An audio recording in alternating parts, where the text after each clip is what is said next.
je lead un projet maintenant depuis 3 ans et demi sur le sujet des retours, un irritant client, mais aussi un point important de la transition écologique et d'éviter de jeter des produits quand ils ont un petit souci. Et donc, ravi de pouvoir partager avec vous les ambitions de Decathlon et comment, avec un petit groupe au départ de quelques-uns activateurs chez Decathlon, on a pu commencer à intégrer des stratégies et des plans de jeu de l'entreprise pour demain et pour pouvoir protéger, bien sûr, notre environnement, notre planète, tout en ayant aussi la possibilité de bien vivre avec les collaborateurs et nos clients, protéger notre planète, mais aussi répartir le profit. Donc voilà un petit peu les ambitions de notre collectif au sein de l'entreprise. C'est assez engageant pour un grand nombre de collaborateurs qui se sont engagés dans ce collectif pour pouvoir essayer de faire changer les choses au sein de l'entreprise. Et on voit, au bout de 3 ans et demi, des signaux qui montrent que c'est en train d'avancer et c'est très encourageant. Et donc, c'est un peu ça que je suis venu partager avec vous. Et en tous les cas, n'hésitez pas à me poser des questions, que ce soit très interactif. On est encore un petit nombre suffisant pour pouvoir le faire, en tous les cas. Voilà. Oui, Merci. ce qui serait peut-être bien, c'est que chacun mette les questions dans le chat et Franck peut-être ou Blandine ou quelqu'un d'autre pourrait se signaler pour poser les questions des personnes qui ont bien voulu en poser une dans le chat. Et donc, je crois qu'il nous reste Fabien. Fabien, tu arrives à te connecter, avoir une meilleure connexion? Est-ce que ça marche mieux comme ça? Oui, parfait. Oui, très bien. Désolé. T'as coupé la photo. Alors, donc Fabien Gagné, je suis aujourd'hui présent avec vous pour présenter la Fabrique des mobilités, dont je suis le secrétaire général. La Fabrique des mobilités, c'est une association qui s'est montée il y a à peu près 6 ans, un petit peu plus maintenant, dont la mission est assez simple, c'est de développer et d'encourager toutes les formes de mobilité douce et le plus écologique possible, avec un postulat, enfin 2 postulats. Le premier, c'est qu'il faut développer des communs et de l'open source de façon à ce que c'est de cette manière qu'on va pouvoir développer des nouveaux usages. L'autre postulat, c'est de faire travailler des communautés sur leurs propres problématiques, dans lesquelles on va retrouver des entreprises, des associations, des collectivités, des territoires. Et donc voilà, ça fait 6 ans qu'on fait travailler une 50aine de communautés sur leurs propres problématiques. Et donc aujourd'hui, on a notre vocation à nous, c'est vraiment de développer des ressources. On n'a pas vocation à convaincre qui que ce soit. Et donc aujourd'hui, on a sur le marché des communs qui permettent de faire, qui aident au développement du covoiturage, du partage de données et tout un tas de projets sur lesquels je pourrais revenir en fonction des questions après. Peut-être on peut commencer par Michael avec Interface. Interface, c'est un exemple souvent cité justement d'entreprises pionnières dans la transition écologique. Et c'est vrai que ça passe par le produit en lui-même, tel qu'il est fabriqué, tel qu'il est utilisé. Est-ce que, Michael, tu pourrais nous présenter ça? Oui, bien sûr. Donc effectivement, Interface est cité par rapport à ce côté pionnier. Comme je vous disais, on a pris cet engagement en 1994, mais pendant près de 30 ans auparavant, on a fabriqué nos produits moquettes d'une manière totalement linéaire, hein, donc extraction, transformation et mise en décharge à la fin de vie. On ne s'est jamais vraiment posé plus de questions que ça. On continuait de produire, on est leader mondial sur ce marché, donc un gros bébé dans l'horizon du revêtement de sol. Et donc concrètement, on a un client qui nous a demandé en 1994 ce qu'on faisait pour l'environnement. Et donc la réponse à l'époque était rien. Et cette réponse ou cette non-réponse n'a pas convaincu notre fondateur qui s'est vraiment posé la question de oui, on est un gros poids dans le problème, on doit faire partie de la solution. Donc il s'est énormément entouré de personnes experts. Il a lu à l'époque un livre qui s'appelle The Ecology of Commerce, que j'encourage tout le monde à lire ce livre de Paul Hawken, qui a vraiment été une révélation pour notre fondateur. Dans ce livre, on apprend quoi? 3 choses principalement. D'une part, on peut être profitable tout en faisant les choses bien, parce que c'était un peu la problématique à l'époque. On est coté en bourse à New York, et du coup, transformer une économie, transformer une entreprise qui est bien sur les rails en voulant tout changer. Et encore une fois, le caractère ambitieux de Mission Zéro, ce n'était pas une réduction de 10, 20, 30%, mais c'est vraiment zéro impact négatif sur l'environnement. Donc, c'était très, très, très ambitieux. Donc, de savoir qu'on peut être profitable et de rassurer, ça, c'était très intéressant. Le deuxième point, c'était de montrer que c'est aux industriels qui sont vecteurs de problèmes. C'est à eux de trouver une solution, et encore plus en tant que leader. Et le troisième point, c'était un peu les prémices du biomimétisme et de l'inspiration de la nature. Les solutions existent dans la nature, il faut les intégrer, il faut les impliquer dans nos process industriels.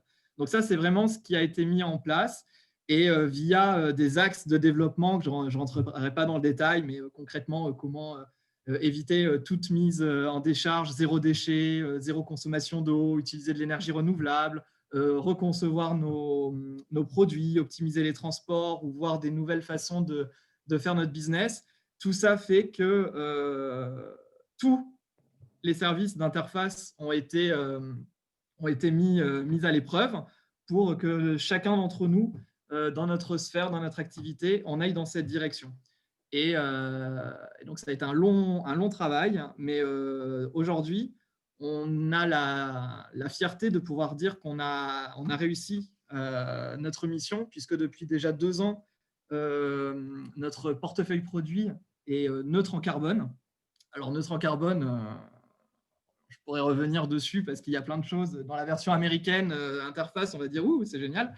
On a toujours une partie de compensation. Et dans l'idée, dans notre idée d'Européens, on aimerait bien être neutre en carbone, sans compensation. Mais concrètement, on a réduit de 74% notre empreinte carbone par rapport à 96. On est à 100% d'énergie renouvelable sur nos usines, zéro consommation d'eau. Et surtout, on a réduit de 96% nos émissions de gaz à effet de serre. Donc vraiment, juste quelques chiffres pour un lourd dans l'industrie, c'était hyper important, et on est assez fiers de ce succès. Et pour aller plus loin, puisque 2020, maintenant c'était cette année. Alors je vous avoue que je suis responsable marketing, pouvoir fêter ce résultat une année comme celle-ci, c'est un peu triste. Toutefois, on y a réussi, et maintenant on va à horizon 2040 pour véritablement devenir une entreprise régénératrice en innovant sur les produits et en proposant des produits à bilan carbone négatif. Ça existe déjà, et ce sera l'année prochaine. Merci. Merci. Peut-être que Anne pourrait nous éclairer sur ce qui se passe dans les entreprises aussi, à travers le réseau des entreprises à mission. Est-ce que ça bouge dans les entreprises de différentes tailles? Et qu'est-ce qui se passe au niveau social? Qu'est-ce qui se passe au niveau environnemental? Oui, ça bouge très fort, ça commence à bouger très fort. Donc, pour rappel, en fait, la qualité de société à mission a été développée dans le cadre de la loi Pacte.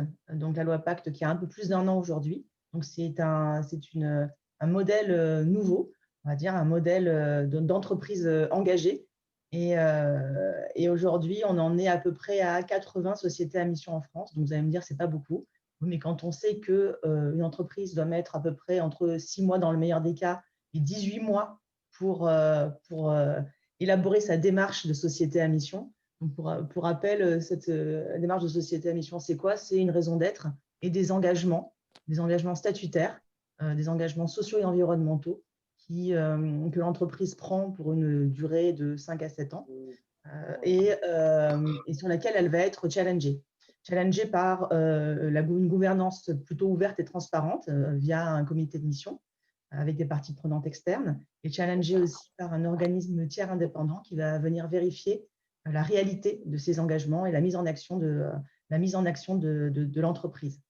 Donc, c'est vraiment un modèle d'entreprise qu'on imagine, qu'on sait plus résiliente, et un modèle d'entreprise qui, on est convaincu que l'engagement nourrit la performance, et ce sont des entreprises dont les dirigeants disent qu'ils veulent avoir un rôle politique à jouer, en tout cas, et que l'entreprise doit jouer ce rôle politique et ne doit pas tout attendre de l'État.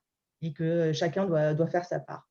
Donc, partant de là, la communauté des entreprises à mission, donc on est à peu près à 170 membres aujourd'hui, cette association existe depuis 2 ans à peu près, et ça ne fait que grossir, hein, les rangs grossissent chaque jour, les rangs de sociétés à mission et d'entreprises qui sont sur le chemin et qui nous rejoignent pour qu'on travaille, rencontrer des pairs et nourrir ce nouveau modèle d'entreprise qui va vraiment être une référence en France et aussi une référence vraisemblablement en Europe.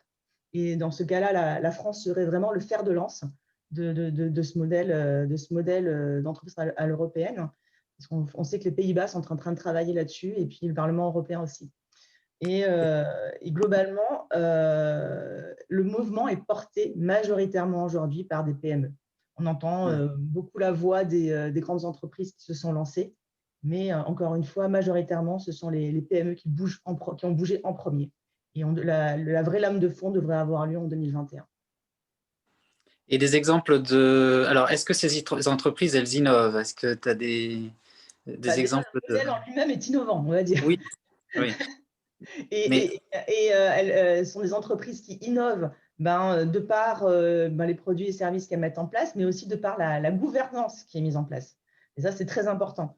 C'est-à-dire que c'est vraiment un nouveau modèle d'entreprise avec, comme je vous disais tout à l'heure, c'est pas évident pour une entreprise d'ouvrir sa stratégie parce qu'on est vraiment sur une démarche de stratégie d'entreprise quand on se lance dans la société à mission.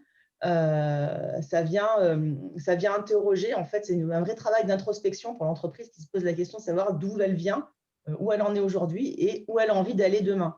Mais quand on parle de demain, ce n'est pas demain à plus 6 mois, quoi. C'est vraiment dans cette vision long terme. Et donc ça interroge beaucoup. Et de faire entrer justement dans sa gouvernance des clients, des fournisseurs, des personnalités qualifiées comme des experts, des sociologues, des ethnologues, etc. Ça, je pense que c'est bien la première fois dans l'entreprise qu'on fait cela. Donc, effectivement, ce besoin d'alignement, on va dire, pour répondre à ta question, Jérémy, le besoin d'alignement est très fort et dès que les entreprises vont faire un pas de côté et on va dire, on n'a plus le droit d'être opportuniste. Voilà. Et globalement, le purpose des années 90, c'est terminé. Les clients, les fournisseurs, les citoyens savent très bien faire la différence entre un vrai engagement, entre une vraie conviction de la part de l'entreprise et du dirigeant et le purpose, comme on l'imaginait, quoi. Donc, ces entreprises à mission réunissent comme jamais leurs parties prenantes. Oui, c'est ça qu'on… Voilà, donc je pensais passer la parole à Gaëtan qui justement a peut-être des choses à partager sur comment ça se passe chez Decathlon. Ouais. Chez Decathlon, déjà, on va se transformer.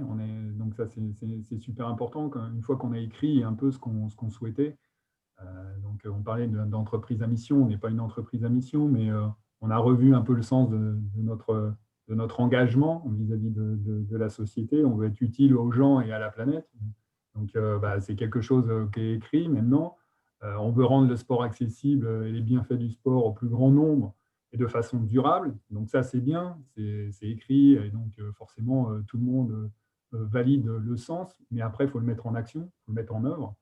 Et je dirais, ce qui est important, c'est d'être aligné. Et on ne l'était pas jusque-là, il y a encore quelques temps, parce qu'on est une grosse entreprise, on est présent dans 70 pays, on fait 7 milliards de chiffre d'affaires, on est une success story, on est une enseigne qui est préférée par les Français, et de changer le comportement à la fois de nos clients et à la fois de l'intérieur de l'entreprise, et là, ce n'est pas simple.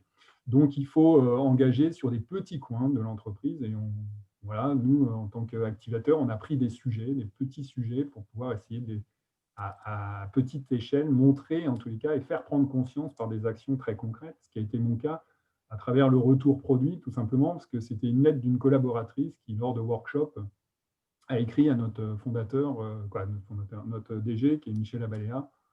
Cette personne a très bien écrit, elle est journaliste, étudiante, comme on peut en avoir dans nombreux magasins, mais elle a pris son courage et elle a écrit à Michel Abaléa en lui disant écoute, moi je fais un métier où c'est pas super passionnant au quotidien, c'est de faire des retours. Et en plus, en fin de journée, je dois mettre un coup de cutter dans mes produits et les mettre à la poubelle. Est-ce que ces produits-là, on ne pourrait pas faire quelque chose avec? Est-ce qu'on ne peut pas les revendre? Est-ce qu'on ne peut pas les donner? Voire même peut-être, si vraiment ils n'ont pas d'usage, pouvoir les recycler. Et donc, ce courrier, forcément, a touché notre DG, parce qu'il s'est dit, effectivement, entre la vision que j'ai écrite en COMEX avec différentes personnes, même si c'est participatif avec l'ensemble des collaborateurs, aujourd'hui, au bout d'un an et quelques, ça ne se met pas en œuvre, quoi. Il y a quelque chose qui ne va pas, quoi, ça coince. Parce que notre culture, notre organisation fait que on reste dans notre quotidien là-dessus.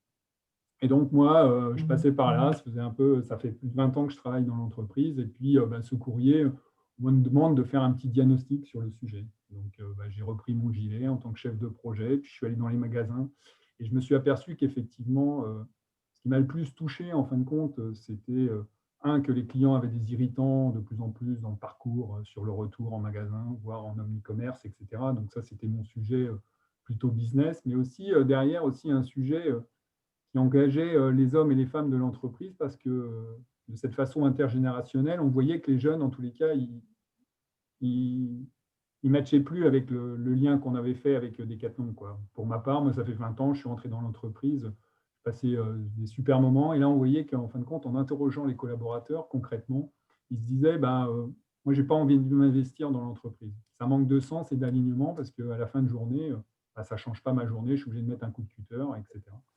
Et donc, c'est ce point-là qu'on a travaillé avec ces activateurs sur un petit magasin. Et puis, on a dit, nous, on va changer le process.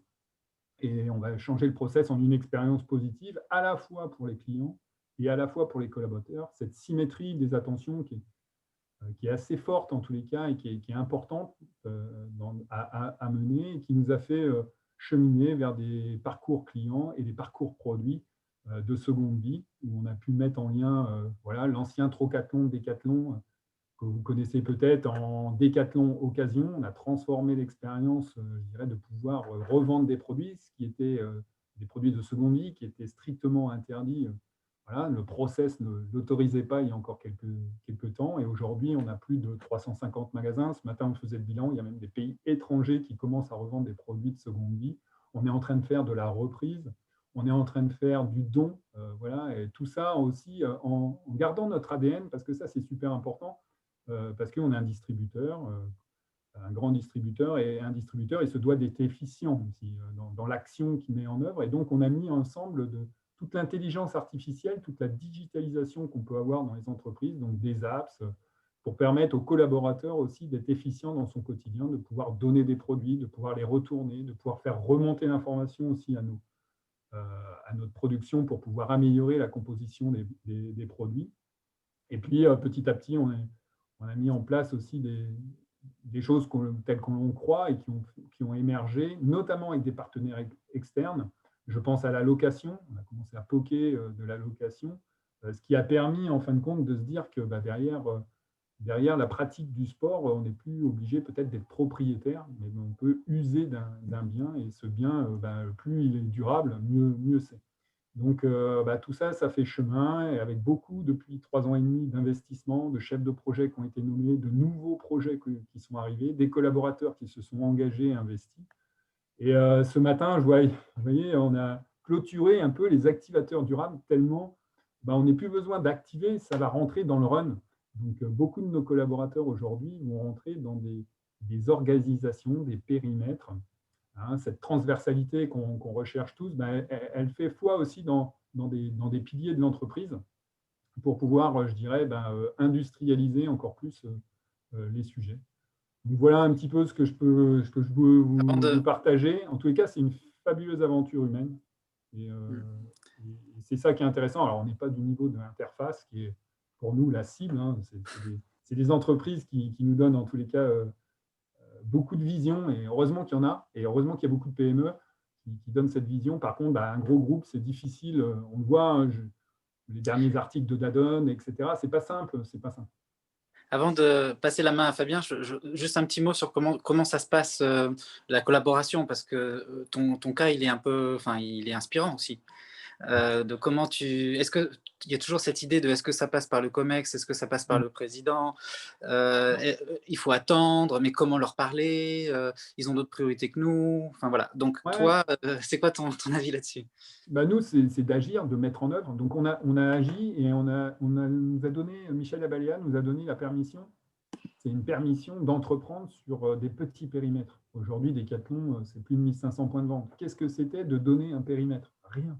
En fin de compte, on a eu l'opportunité sur un périmètre, sur voilà, chaque leader de projet ou leader d'une conviction. Donc, moi, c'était le retour. Julien Achour, c'était la partie occasion. Jean-Sébastien Tronchon, c'était la partie zéro produit jeté. On a eu pas grand-chose, des petits budgets, mais la permission d'essayer, quoi.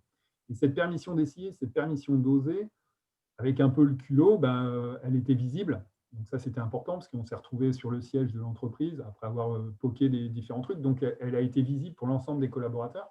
Donc, on récupérait tous les produits, on ne voulait pas les jeter. Il y avait des montagnes de produits devant les luminaires, etc., qui montraient qu'on avait des défauts, on n'était pas parfait et qu'il fallait s'améliorer là-dessus. Et c'est comme ça qu'on a eu l'opportunité de faire voir et de faire prendre conscience à l'ensemble de l'entreprise, avec beaucoup de communication, des choses comme vous faites là, de réunir les gens, d'avoir aussi des gens externes, parce que l'entreprise était assez fermée, d'avoir des partenaires qui nous puissent nous aider pour pouvoir insuffler et puis de partager, échanger. C'est aussi ça qui permet de prendre conscience avant et puis après de faire, si c'est possible de faire. Et ça, on nous a donné le droit, et donc c'est une vraie chance qu'on a pu avoir au sein de l'entreprise. Merci. Justement, ça fait une très belle transition pour Fabien sur cette ouverture avec la fabrique des mobilités, cet espace pour que les entreprises puissent échanger autour de sujets qui les intéressent.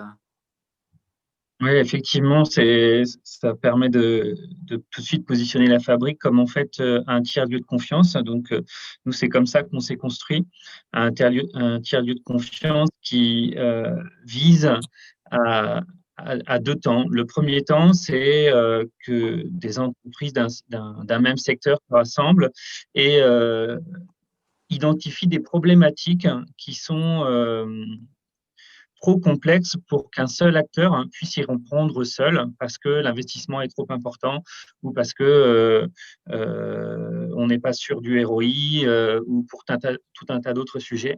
Et à partir de cette problématisation qui est faite donc par une communauté, l'idée c'est d'identifier quels sont les éléments sur lesquels ils seraient prêts à mutualiser leurs connaissances, leur temps, leur savoir pour produire une solution. Et donc ça, c'est le premier temps. Alors, les premières années de la fabrique, ça a été exclusivement ça parce que le temps de la confiance, c'est un temps long. Le temps de se donner l'essai, le temps de se rencontrer, c'est un temps long et surtout quand la fabrique n'était pas encore connue.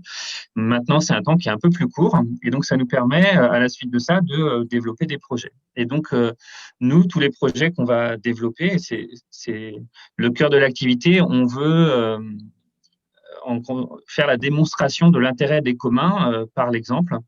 Et donc, on va avoir des acteurs qui se rassemblent et là, on va monter un projet et la fabrique va aider à son développement. Donc, on est très content de pouvoir dire qu'on a développé comme ça un registre de preuves de covoiturage qui a maintenant 3 ans, qui est utilisé par de nombreux territoires et nombreuses sociétés, qui permet à tous les citoyens de faire du covoiturage et à des territoires de créer des incentives pour cette activité. Les fabriques, c'est une forme nouvelle. Je me posais la question, est-ce que ça vient justement de cet ancrage territorial où dans le territoire, on arrive à réunir des partenaires différents dans une direction? C'est quoi le format fabrique? Le format fabrique, donc c'est une association. Après, le format, en fait, nous, on n'a pas. C'est juste un espace d'abord de rencontre et de dialogue qui devient après un espace de projet. Alors, pour rebondir sur ce qui a été dit, au début, on était très orienté sur les entreprises. Et là, depuis cette année, on va s'orienter vers quelque chose d'un peu différent qui est les territoires et les collectivités open source. Parce nous, on a la sensation qu'aujourd'hui, les territoires et les collectivités sont aussi un levier hyper intéressant pour les transformations sociétales et écologiques. de par certains décrets, de par certaines positions. Et c'est quelque chose qu'on voit apparaître dans les villes du monde entier où, paradoxalement, les villes des États-Unis sont des grands pourvoyeurs de solutions open source. Donc, c'est vrai qu'aujourd'hui, on tend vers ça et on a de plus en plus de grands acteurs. Donc, nous, c'est le monde de la mobilité dont on parle, Renault, Michelin, qui viennent pour déjà tester ce que c'est que le transport commun et essayer petit à petit de voir comment est-ce que ça peut influencer leurs entreprises.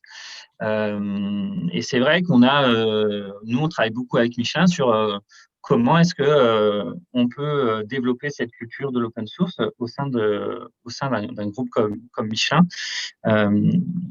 Sachant qu'il y a un enjeu aussi, nous on met toujours cette tension-là sur un enjeu de marché, puisque c'est sûr qu'une entreprise française, quand elle doit faire face à des entreprises chinoises et américaines, en termes de puissance financière, on ne fait pas le poids. Donc, c'est aussi un argument qu'on utilise.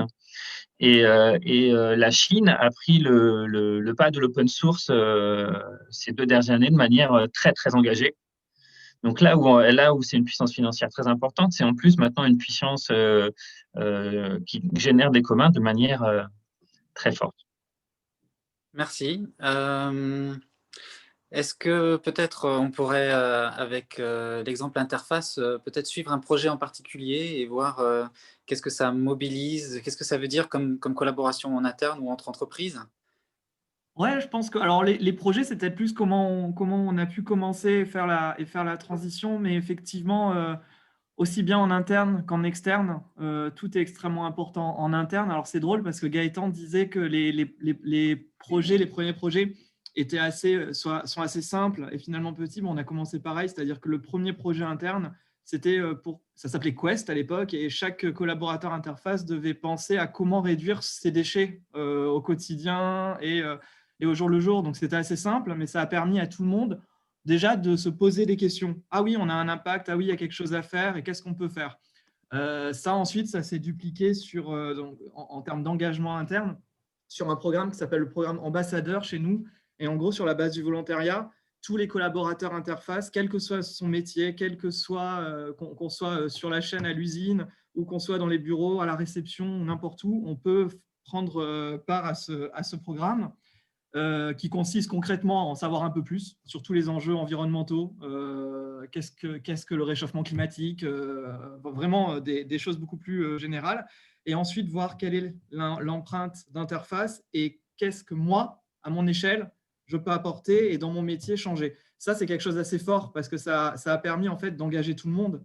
Et par exemple, en personnel, je vous avoue que moi, il y a 10 ans, je suis rentré pour faire du marketing dans la moquette et je peux vous assurer, je mets au défi quiconque ici de se dire que ça nous fait rêver de travailler dans de la moquette. Et pourtant, 10 ans après, on y est parce qu'il y a cet engagement environnemental qui rentre un peu qui est dans l'ADN d'interface et qui rentre dans notre ADN. Et aujourd'hui, si on a envie de se développer, c'est pour ce genre de projet. Et ensuite, en externe, alors là, pour les innovations beaucoup plus, j'allais dire, stratégiques, je ne peux pas dire ça parce que beaucoup de nos idées produits sont arrivées du programme Ambassadeur. Mais d'un point de vue stratégique, bien évidemment, il a fallu s'entourer. Concrètement, 94-96, on ne savait pas où on allait, on ne connaissait pas notre empreinte de nos produits. Donc, on a commencé par faire une ACV, donc analyse de cycle de vie de notre produit, pour connaître quelle était notre empreinte. Il se trouve que les 3/4 de l'empreinte carbone, l'empreinte environnementale, en tout cas de notre produit, c'est la matière première. Donc, bien évidemment, si on veut changer notre empreinte, il a fallu travailler avec nos partenaires et nos fournisseurs de matières premières. Sans ça, on n'aurait pas pu arriver au succès qui sont aujourd'hui, parce que c'est bien beau de transformer ce sur quoi on est impacté direct, mais il faut vraiment tout changer sur notre chaîne de valeur et sur notre supply chain. Donc, des matières premières à la fin de vie. Et le travail de collaboration avec nos fournisseurs a été exceptionnel. Et là, vraiment, l'anecdote, j'aime beaucoup parce que à l'époque, donc on est fabriqué avec de la fibre polyamide, donc c'est du pétrole, d'où notre empreinte qui était énorme à l'époque. Et quand on a demandé à nos fournisseurs de l'époque s'il était possible de recycler ou de trouver une alternative beaucoup moins impactante, la réponse était non. Et vraiment, même nos gros fournisseurs qui avaient plus de 50% de notre marché disaient que ce n'était pas possible. Et on a détecté un petit fournisseur italien qui s'appelle Aquafil, qui ne représentait pas grand-chose chez nous et qui a voulu travailler main dans la main avec nous pour créer une nouvelle fibre. Et donc en 2011, donc après plus de 15 ans de travail ensemble, on a réussi à sortir Aquafil plus Interface, la première fibre de polyamide 100% recyclée. Alors là, comme ça ne paraît pas grand-chose, mais ce qui est vraiment intéressant, c'est que ça a changé Interface. Alors, on parlait d'open source. Ce qui est assez intéressant, c'est qu'on n'a jamais voulu avoir d'exclusivité. Donc, cette fibre qui a été transformée avec notre fournisseur, on veut également que les autres acteurs du marché aient accès à cette fibre pour pouvoir changer le marché de façon globale. Alors, bien sûr, bien évidemment, il y a des longueurs d'avance sur l'innovation qui font qu'on a une longueur d'avance. Mais ce qui est intéressant, c'est que cette fibre au départ qui a changé l'industrie moquette, et ben aujourd'hui, c'est une fibre qui est vendue à Prada, à Gucci et Aquafil fournit également des fibres textiles pour la mode. Donc du coup, c'est super de voir qu'il y a un vrai effet d'onde lorsqu'on travaille main dans la main avec les fournisseurs, mais également toutes les autres parties prenantes, hein, que ce soit nos clients, nos partenaires, nos actionnaires. Voilà. Donc, aussi bien en interne qu'en externe, c'est vraiment, si on veut changer, il faut changer ensemble et s'entourer de toutes les personnes qui veulent aller dans cette direction. Et Anne, avec la communauté des entreprises à mission, est-ce qu'il va se passer quelque chose de… Alors, avant de répondre à tes questions, si je peux me permettre, je vais rebondir sur ce qu'a dit Michael et revenir à mon ancienne vie. C'est vrai. Voilà, et parce qu'en fait, chez Nexity, j'avais développé plusieurs projets d'intrapreneuriat, notamment un qui s'appelle toujours eWood Business. Donc, ce sont des immeubles de bureaux en structure bois massif. J'ai lancé en 2008. En 2008, autant vous dire que la construction bois, ce n'était pas du tout à la mode. Hein, et j'ai tout eu. Voilà. Ça ne marche pas ton truc, les termites, et le bois, ça brûle, etc., etc. Dans la construction, vous n'imaginez pas, quand on touche au lobby du béton, ce que ça peut faire. Et pour rebondir sur ce que dit Michael, quand on se lance comme ça dans une innovation produit, l'essentiel, pour moi en tout cas, il y a plusieurs choses qui sont essentielles, mais c'est la conviction, mais vraiment cheville au corps. C'est-à-dire qu'on se dit, en fait, on nous dira toujours, forcément, tout le monde a des bonnes raisons de dire ça ne marchera jamais, on a déjà essayé, mais vous allez vous planter. Et bien, ce n'est pas grave, on y va. Et on est convaincu et on va jusqu'au bout. Et on va jusqu'au bout en s'entourant de fournisseurs, en s'entourant de partenaires, en s'entourant d'experts. Et c'est cette force de conviction collective et c'est cette co-construction qui fait qu'en fait, on peut y arriver. On peut aussi se planter parce que l'innovation, bien entendu, on n'a pas toutes les chances d'y arriver. Il y a des projets sur lesquels je me suis plantée, mauvais time to market.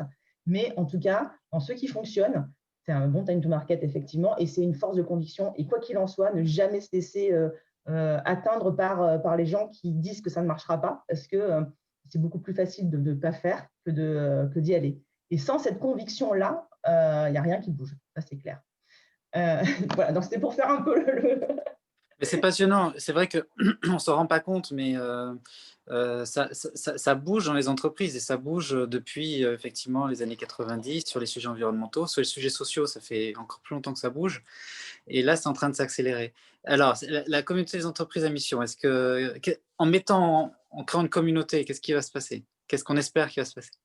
Qu'est-ce qu'on espère qu'il va se passer? Tout seul, on peut rien faire, c'est encore une fois. Et c'est le fait de faire communauté, d'être ensemble, réunis autour d'une même cause, parce que c'est ça, faire communauté. Des individus réunis autour d'une même cause pour promouvoir quelque chose, et dans l'intérêt collectif, dans le bien commun et dans l'intérêt général. Et grâce à cela, on voit qu'il y a des choses qui avancent de la part de dirigeants d'entreprise qui passent du temps au-delà de leur boulot de tous les jours. Quand on voit, par exemple, le président de l'ASSO, de la communauté des entreprises à mission, qui est Emery Jacquia, qui est patron de la CAMIF, qui a repris la CAMIF, qui l'a repris il y a 10 ans, et qui a complètement transformé son modèle en faisant maintenant 75% de Made in France dans le modèle, pour ceux qui sont les plus anciens dans l'Assemblée. Il y a beaucoup de jeunes, mais autant vous dire que la CAMIF, ce n'avait pas du tout cette image-là avant, quand on était jeunes. Et 75% de Made in France, le reste de produits européens, avec un travail sur le recyclable, sur le durable, là, pour le coup, c'est un entrepreneur qui a bougé les choses. Et tout à l'heure, La Maïf, de la même manière, la Maïf, Pascal Demurger, qui est membre de la communauté, la même manière, ce que fait la Maïf, là encore, quand on dit que l'engagement nourrit la performance, il va jusqu'au bout de son dispositif. C'est-à-dire qu'à la fois, dans l'offre qu'il fait aux clients, il se rend compte que dans un secteur tel que l'assurance, c'est quand même compliqué, une mauvaise image, mais il se rend bien compte que fidéliser les clients, ça coûte moins cher que en acquérir d'autres. Donc, qu'est-ce qu'il fait? Il travaille sur cette fidélisation client, sur cette satisfaction client. Et c'est le premier à avoir dégainé pendant la première crise du Covid en disant « les voitures ne bougent pas, donc je vous rembourse les assurances qui vont avec ». Voilà. Et c'est des petits pas, mais aussi dans la gouvernance de son entreprise, dans le management par la confiance. C'est ce qui vraiment, il a mis en place ça de manière globale dans son entreprise. Oui, ça fait bouger les lignes. Et si tous ensemble on fait bouger les lignes, peut-être que le monde économique va un peu changer. Merci. On va passer aux questions, en sachant que dans 10 minutes à peu près, on va rentrer dans les sessions de co-construction du super collectif. Donc, on va partager là dans le chat les 2 liens pour ceux qui sont déjà membres et ceux qui souhaitent nous rejoindre. Et on va passer ensemble 3 heures à la suite à co-construire le collectif. Et c'est un autre lien Zoom. On fait pas, voilà, on fait dans la démesure. Et donc voilà. Et je passe la main à Laetitia et à Franck qui vont gérer les questions. Et qui, voilà, si vous avez des questions, posez-les dans le chat. Et voilà. Oui, merci Jérémy. Franck, je ne sais pas si tu en as en stock. Moi, je les ai notés un petit peu au fur et à mesure, donc je démarre. Donc, on avait une question sur les entreprises à mission et qui ont une raison d'être, s'il y en avait plus dans un secteur plutôt qu'un autre, s'il y avait une typologie d'early adopters, quel était le point commun en fait entre tous ceux qui s'engagent. Donc Anne, tu as commencé à y répondre en disant que ça concernait tous les secteurs d'activité, toutes les régions, toutes les tailles d'entreprise. Est-ce que tu veux un petit peu approfondir sur voilà, qu'est-ce qui fait le cœur du moteur de ceux qui s'engagent? Le cœur du moteur de ceux qui s'engagent, c'est justement le cœur. Donc, c'est le point commun, c'est des dirigeants convaincus. Et parce que même si après ça doit se déployer dans l'entreprise, il faut que ça parte du dirigeant. Et encore une fois, cette qualité de société à mission n'offre aucun avantage fiscal et financier. Donc, ceux qui y vont, ce sont des entrepreneurs engagés qui veulent changer les choses et qui veulent donner un supplément d'âme à leur entreprise et qui veulent contribuer à la résolution des grands défis sociétaux. Et c'est ça le point commun. Et après, on trouve, il y a des entreprises de l'industrie, beaucoup plus d'entreprises du service forcément, mais les entreprises de l'industrie aussi viennent. Il y a beaucoup de PME, il y a des ETI, des grands groupes, des filiales de grands groupes, alors que le groupe, la maison mère, n'est pas passé société à mission. Enfin, on a vraiment tous les cas de figure. Et en termes d'actionnariat, c'est la même chose. On a des sociétés cotées en bourse, comme des scopes, comme des mutualistes. Enfin, on a de tout. Et ça qui est extrêmement intéressant, c'est que c'est un modèle très inclusif. Et pour répondre à une question qui a été posée, et Bicorp et société à mission, quelle est la différence? Bicorp, c'est un label américain qui, en fait, globalement, on coche des cases et on est soit Bicorp, soit on ne l'est pas. Le modèle de l'entreprise à mission est davantage un modèle à l'européenne qui offre plus de place à la singularité de l'entrepreneuriat. C'est-à-dire que c'est à l'entreprise de définir son propre chemin, qui se veut exigeant. Et là encore, il y a des garde-fous, mais qui laisse cette liberté d'entreprendre, on va dire. Et on a bien entendu au sein de la communauté des entreprises qui sont à la fois Bicorp et société à mission. Ce n'est pas antinomique, mais c'est vraiment une autre approche. Très intéressant, effectivement, ça a anticipé sur une question qui était posée à tout le monde sur les relations avec l'approche Bicorp. Je ne sais pas si Gaëtan, Michael ou Fabien, vous aviez quelque chose à apporter là-dessus ou si ce qu'a apporté Anne est tout à fait en phase avec votre point de vue. Ouais, ce qu'a dit Anne, c'est que Moi, je crois plus à la singularité des entreprises, plus qu'à cocher des cases dans Bicorp, mais ça, c'est une conviction et c'est ce qu'on partage un petit peu dans l'entreprise. Mais par contre, si les gens s'engagent dans Bicorp et pouvoir faire avancer la cause, ça va très bien, quoi. Donc après, c'est culturellement, et je pense que ça, c'est très important aussi de prendre en compte la culture de l'entreprise, parce que par rapport au niveau où elle est, où elle se positionne dans le management, dans la gouvernance, c'est un chemin qui est long. Voilà, on l'a vu, interface, on a parlé de la Massif, on a parlé de la Maïf. Voilà, c'est des chemins qui sont longs et qui doivent aussi respecter ce qu'est l'entreprise, les fondements de l'entreprise, et puis avancer. Et si des outils peuvent y permettre d'avancer, comme Bicorp, voilà, il n'y a pas de souci par rapport à ça.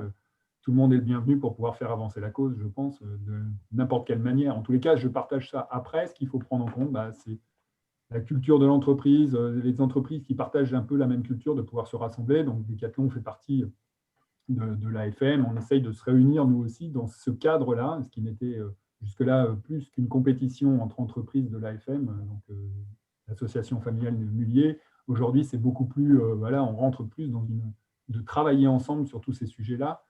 Et ça, c'est intéressant parce que plus on est nombreux sur ces sujets-là, mieux c'est en tous les cas. Et on peut voilà, faire bouger aussi les clients parce que c'est aussi transformer la consommation de nos clients aussi. Donc, en tous les cas, c'est passionnant de voir comment ça mute, mais il faut prendre le temps.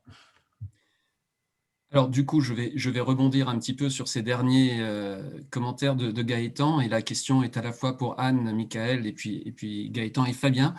Il y a ces différents labels qui sont mis en œuvre, notamment donc les entreprises dont Anne, tu viens de parler, le Bicorp.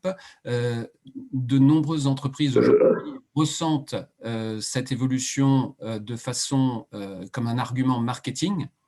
Alors, comment est-ce que vous faites la différence et comment vos entreprises qui ont à un moment un besoin de retour sur investissement peuvent faire la différence avec des entreprises qui vont finalement se labelliser environnement durable, etc. Voilà, c'est ma question. Je sais pas qui... prendre la question. Peut-être les entreprises à mission, parce que être entreprise à mission, c'est un label en soi aussi. C'est pas un label. Non, mais je suis un peu provocateur, mais voilà. Ouais, c'est une qualité, c'est pas un label.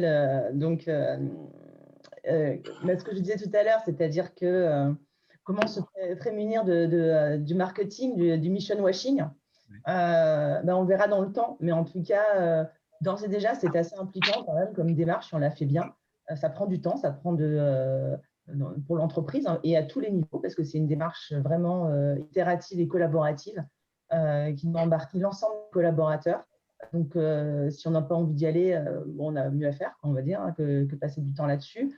Et il y a des engagements qui sont statutaires. On change quand même les statuts de l'entreprise. C'est-à-dire qu'ils sont passés, ça se passe en assemblée générale, dépôt des statuts, dépôt au greffe, on reçoit son cabis et on devient société à mission. Ces engagements statutaires, donc c'est une raison d'être et engagement statutaire, ces engagements statutaires sont déclinés ensuite en engagement opérationnel et avec des indicateurs de suivi. Donc, ça se diffuse et ça infuse dans le business. Et ça, c'est très important. C'est-à-dire que ce ne sont pas des ODD qu'on colle comme ça dans ces statuts. Non, c'est vraiment des engagements sociaux et environnementaux en lien avec son activité. Et on peut perdre cette qualité de société à mission. C'est-à-dire que si l'entreprise ne se met pas en route, on peut perdre cette qualité. Et ça, c'est le rôle des organismes tiers indépendants, des ETI, qui vont vérifier tous les 2 ans le bon déroulement et la mise en action de l'entreprise dans ses engagements, voilà, justement. Et ça va être suivi de manière précise. C'est la loi qui le dit. Voilà, donc, tous les 2 ans pour les entreprises de plus de 50 salariés et tous les 3 ans pour les entreprises de moins de 50 salariés. Et de la même manière, quand vous mettez en place une gouvernance avec un comité de mission, avec des parties prenantes externes qui sont vos partenaires, vous mettez un peu en risque quand même. Donc, vous n'avez pas envie que d'1 à 2 fois par an, vos partenaires, clients et autres vous disent « Mais attendez, vous n'avez pas bougé, c'est quoi votre truc ?» Donc, vous mettez en action. Donc, ça veut dire que c'est une mise en tension de l'entreprise par rapport à ses engagements socio-environnementaux. Et ça veut dire aussi, dans certains cas, renoncer à un business, renoncer à une activité, renoncer à un type de client. Et ça, c'est assez fréquent. Parce encore une fois, les entreprises qui le font se disent que renoncer à un business aujourd'hui, c'est créer un nouveau business demain. Voilà. Donc, c'est voir sur le long terme. Merci. On va devoir se quitter malheureusement. Peut-être un dernier mot de la fin si Gaëtan ou Fabien, vraiment très très court, Michael, ont envie de partager quelque chose d'enthousiasmant pour notre après-midi. Juste merci. Si. Non, il y a une phrase qu'on aime bien utiliser, nous. Maintenant, à force de la réutiliser, on risque de la réutiliser. Je pense que Gaëtan, tu l'as entendu parce qu'on était en Décathlon et Interface étaient ensemble il y a 2 jours ou la semaine dernière sur une autre conférence. Mais en gros, on aime bien dire souvent, si une entreprise de moquette peut le faire, tout le monde peut le faire. Et si tout le monde peut le faire, tout le monde doit le faire. Et c'est bête, mais ça me plaît parce que ça prouve vraiment que, quelle que soit notre échelle, qu'on soit international, qu'on soit un petit, qu'on soit un gros, qu'on soit en bourse, qu'on ne soit pas, tout le monde peut avoir un engagement et aller dans une bonne direction. Donc du coup, à partir du moment où on parle, on échange et on voit que c'est possible et qu'on peut se casser la gueule sur certains trucs, mais on peut remonter et être encore mieux, eh ben, faut le faire. Voilà, donc bon courage pour les 3 heures à venir. Même 4, même 5, parce qu'on va finir à 20 heures. Donc là, ce qu'on fait dans le super collectif, c'est qu'on co-construit ensemble. Donc dans le chat, vous avez 2 liens Zoom, vous les avez aussi par mail normalement. Donc les nouveaux vont pouvoir échanger entre eux et pour œuvrer au bien-être du collectif. Donc mission très importante parce que ce sont des consultants, des designers, des planeurs stratégiques, des coachs d'organisation, des consultants en changement, des sociologues, vraiment des gens très très différents les uns des autres et voilà, on forme une communauté. Donc là, vous avez un lien dans le Zoom. Et puis pour les autres qui se demandent effectivement comment le faire à travers des projets d'innovation et de transformation, comment rejoindre des gens qui aussi ont une conviction économique, environnementale et sociale, qui ont envie d'œuvrer pour l'écologie. Comment les rejoindre? Eh bien, ça se passe dans le 2e lien Zoom. Et est-ce que Delphine ou Franck ou quelqu'un pourrait rester pour les gens qui vont se connecter en se trompant de lien Zoom, peut-être 15 minutes max? Est-ce que Delphine, tu pourrais, ou Franck? Non, Jérémy, tu peux reposter le 2e lien. Tu vois, il y a les 2 liens, on les reposte tout simplement. Non, mais là, quand on va quitter, on va fermer le… Voilà, par exemple, Karine arrive. Ouais. Éventuellement, je peux rester puisque j'ai l'enregistrement qui est en route. Ah oui, voilà. Donc tu peux arrêter l'enregistrement et voilà, pendant 15 minutes, là, il y a des gens qui vont arriver, qui vont se tromper, il va falloir aiguiller. D'accord. Et l'aiguillage se fait donc entre les nouveaux et les anciens, c'est ça? C'est ça. Et pour certains qui ont vraiment suivi, il y a l'équipe sapin, il y a l'équipe pomme. Mais alors ça, c'est vraiment du level, quoi. Bon, donc justement, pour ceux qui ont suivi, les sapins vont rejoindre Christophe et Maude et les pommes vont être avec moi et Sylvain. Nous sommes les 4 fondateurs de l'association. Voilà. Donc moi, je quitte et je te laisse aux commandes. À tout à l'heure. Merci.